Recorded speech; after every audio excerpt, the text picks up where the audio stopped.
Assalamualaikum, my name is Airasia binti Abdul Rahman. Today my group members and I, which are from Group 5C, are going to present company review and strategy plan of Capital A Berhad, which is known as Airasia.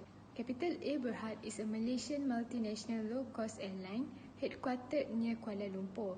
Airasia has a fleet of over 200 aircraft and serves more than 150 destinations across 25 countries. Airasia has consistently been named as the world's best low-cost carrier for 13 years by Skytrax. Without wasting any time, let's move to Airasia's company background. I am going to explain a little on history of Airasia. In 1994, Airasia was founded by DRB Haikong and its first began operating is in 1996. Nevertheless, it was not very likely to succeed in its early operating years and fell into financial distress. Tony Fernandes purchased the airline for RM1 in 2001 through his company Tune Air Sendirian Berhad. The company was in debt to the tune of $11 million, but Fernandes was able to generate a profit in 2002.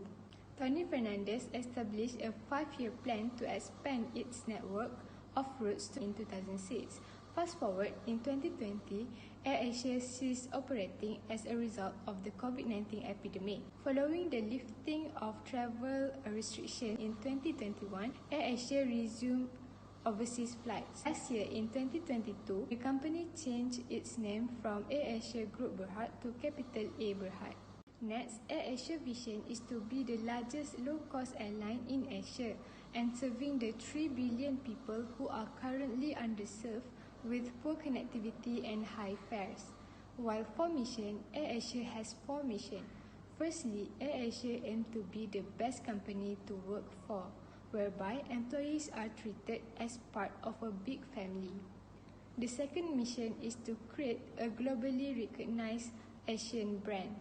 The third mission is to attain the lowest cost so that everyone can fly with Airasia, while the last mission is to maintain the highest quality product, embracing technology to reduce costs and enhance service levels. Airasia has 7 organizational values, which are Dare to Dream, People First, Make It Happen, Be Guest Obsessed, One Airasia, Safety Always, and Sustainable Spirit. Next is Board of Directors.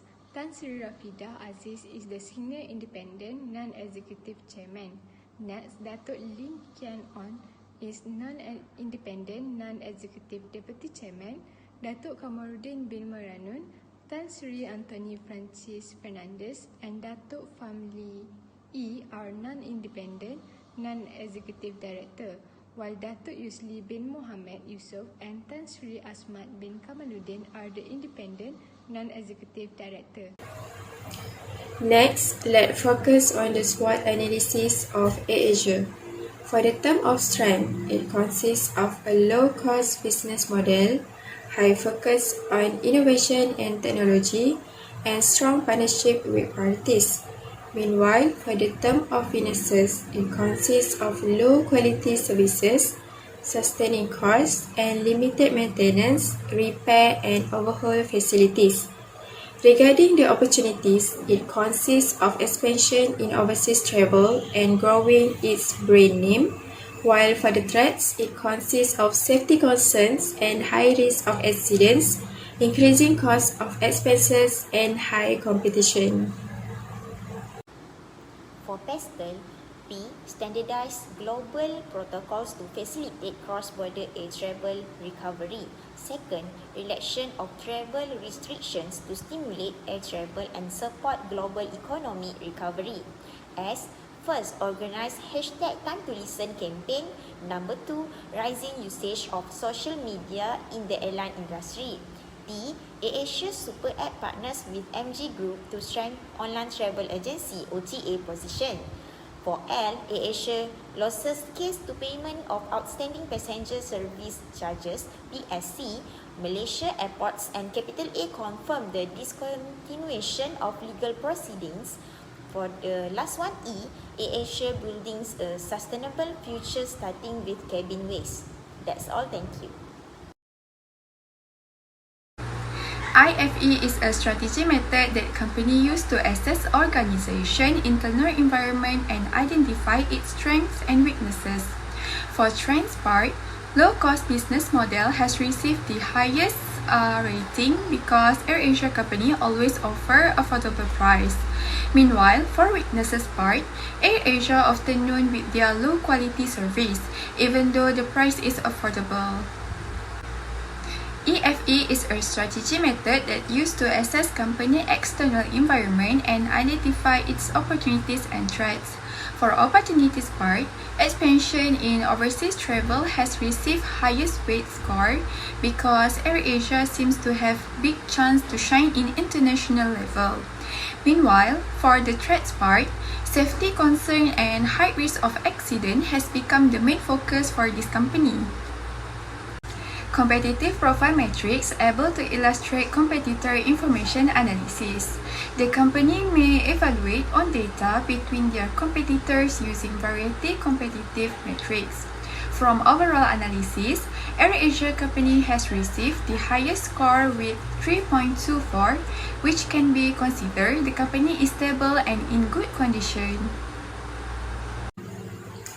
Next is achievement. Airasia has several achievements.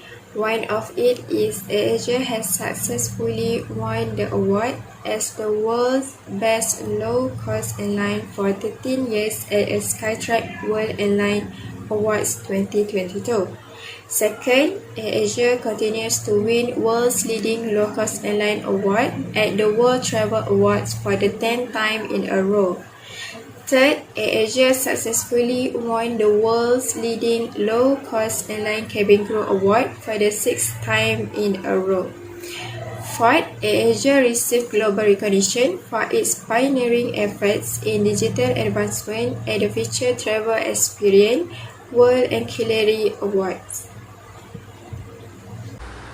Airasia company has faced several issues in the industry. From economic pressure issue, government implement strict travel restriction to avoid from spreading deadly virus.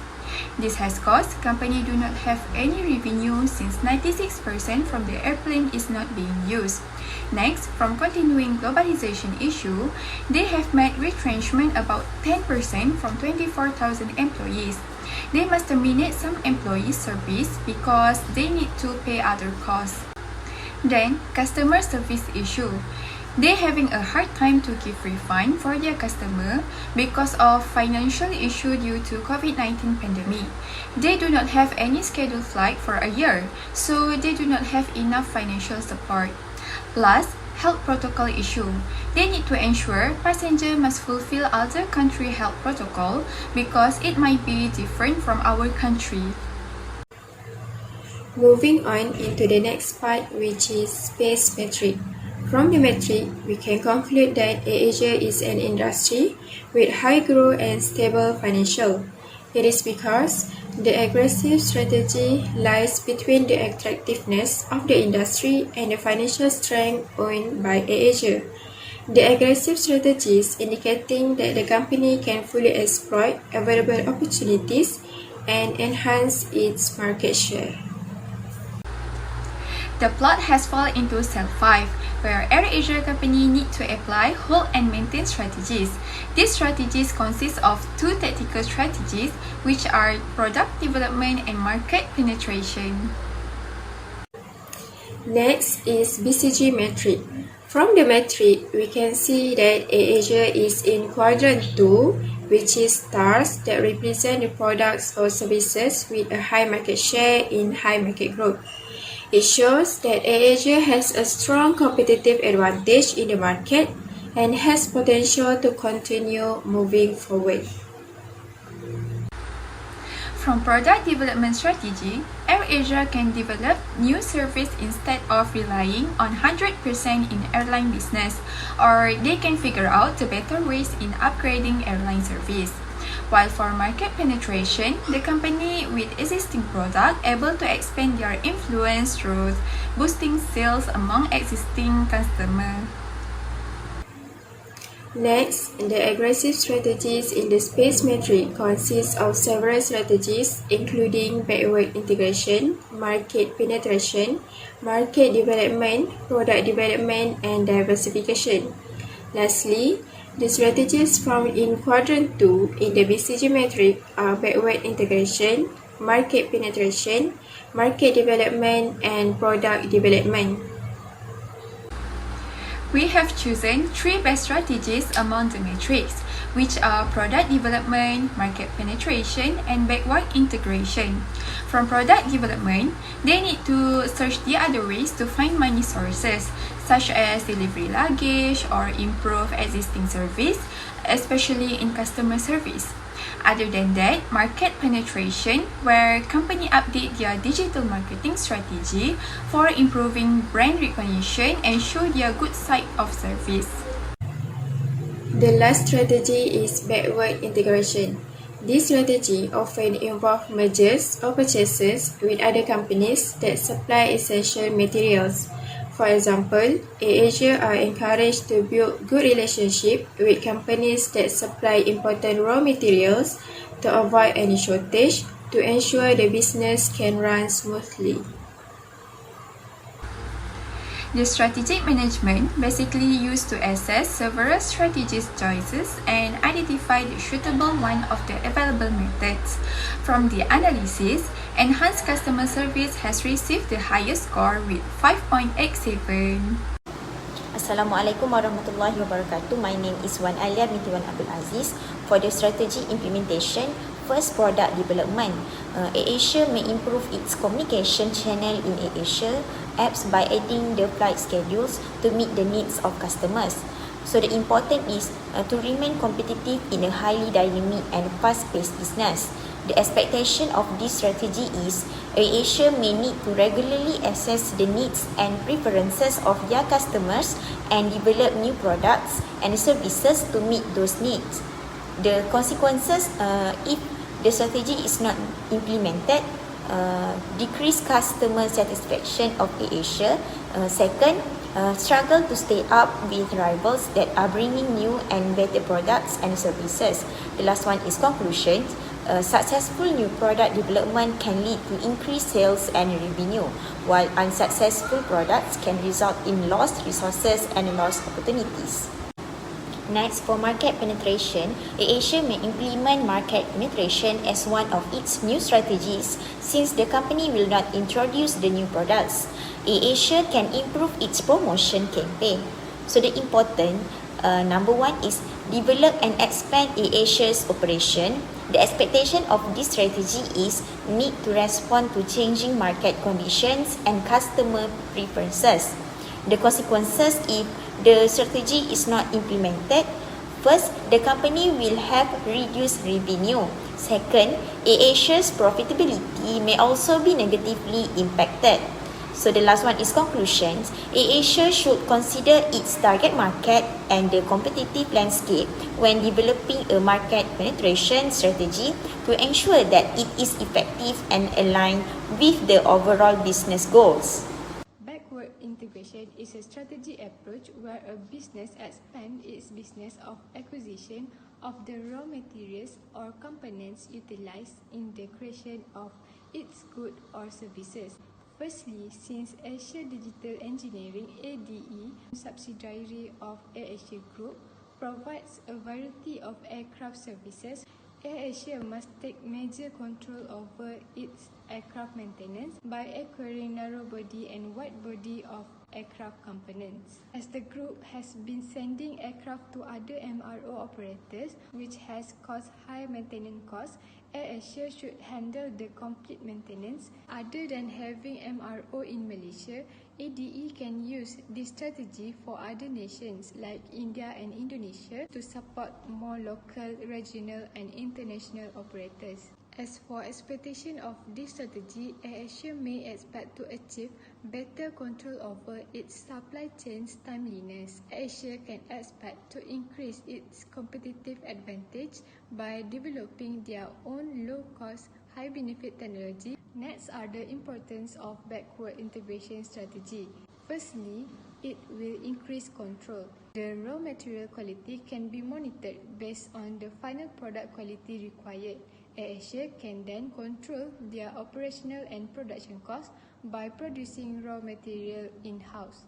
They can prevent the revenues that are marked up by the middleman and maintenance costs. As for consequences, Airasia may face the consequences of long-term high maintenance costs as they are fully reliant on other MRO operators to manufacture their final product. Airasia will face declining potential technology growth as they are unable to expand its latest technologies. So the conclusion, Airasia must adopt this type because it is the most practical way to stay competitive in comparison to other companies that depend on outside facilities for maintenance fees. Conclusion, overall result of the company analysis, Airasia was doing great in this airline industry. The analysis shows that this company has facing several issues, but they are able to manage it well and does not badly affect toward business revenue. Last but not least, Airasia must take into consideration the strategy implemented that have been suggested to improve their business operation in different ways and remain competitive in airline industry. That's all from us. Thank you.